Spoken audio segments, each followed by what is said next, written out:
welcome to BBC. Today we'll be introducing a new segment to the show, History with BOJO, starring Boris Johnson. Welcome, Boris. Thank you, Isaiah. Happy to be here. All right, I'll let you take it away. Hello, and welcome to History with BOJO. Thank you for spending time with us today. I would personally like to welcome Mary Smith to the show. Thank you, Boris. I'm excited to be here to spread my thoughts about how I've been affected by English colonization. Tell me a little bit about yourself.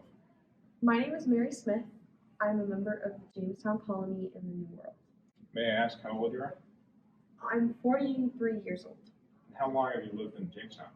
I took a ship over in 1607 when the colony was first established. I came with my husband and my 3 sons. How have the recent increases in trade affected you? I'm very grateful for the increased amount of trade. I have the opportunity to purchase a variety of new things I did not previously have access to. I often purchase cloth for my sewing projects and pepper for cooking. Oh, and tea. So what does your husband do for work? My husband owns a small tobacco plantation just down the road. He and my sons cultivate the fields and harvest the tobacco plant to sell. They sell to ships in the harbor and oftentimes trade for goods that are coming in. Well, thank you for your time. Thank you for being on the show. So joining us next in the show is a Native American, North American. What's your name? My name is Enola. What tribe are you? I belong to the Cherokee tribe. Now, what part of America are you from? I'm from the southeastern part of the United States in Georgia. So tell me a little bit about yourself and how the English affected you. Well, one of the major ways it affected us was with the relocation of our homes into a designated Indian territory. We walked hundreds of miles from our homelands to get there, and the journey was very difficult. It's now known as the Trail of Tears. English diseases also killed off a lot of our population since our immune systems are unfamiliar to them, and we were forced to work for the English settlers as slaves. And where did you work as slaves? Some of us worked on plantations, some in mines, and some were just servants for the English. Now, how long were you affected by these English colonies? The English colonists affected us from the mid-17th century to about 1839. Now, why do you think the English colonized your lands? They wanted to increase their wealth and power to compete with countries like Spain and France, and they want to find gold and silver to use our resources for trade. Well, thank you, Noah, and thank you for your time and joining us on the show. Joining us next on the show will be Miss Purvi Mohanakrishnan, Indian affected by English colonialism. Welcome, Miss Mohanakrishnan. Mind if I ask you a few questions? No, not at all. Please go ahead. Who are you, and what is some background you can give us about yourself? My name is Purvi Mohanakrishnan, and I'm from India. I was born after the English came to India in the early 1600s. I'm 34.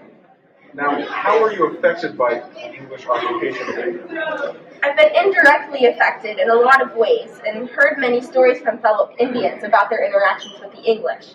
Although I have not lost anyone, I have heard of some people from surrounding towns being taken by slavers.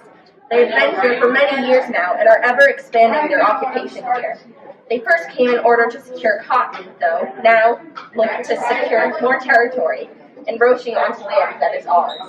So how have you and the English gotten along?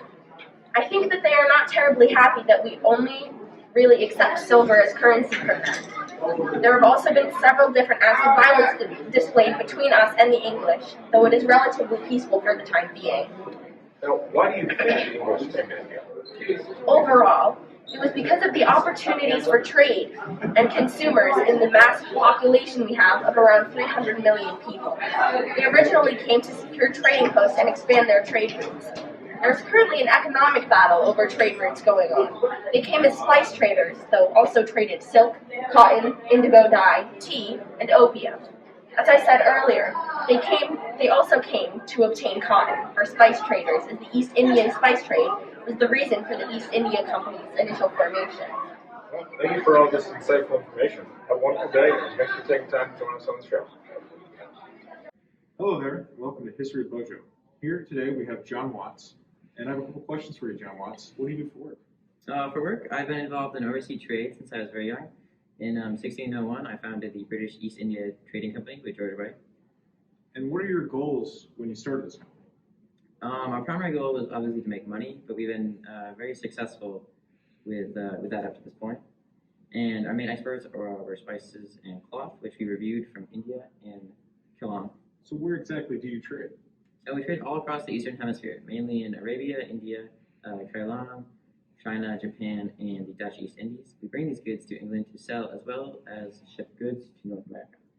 Now, who performs most of the labor to source your goods?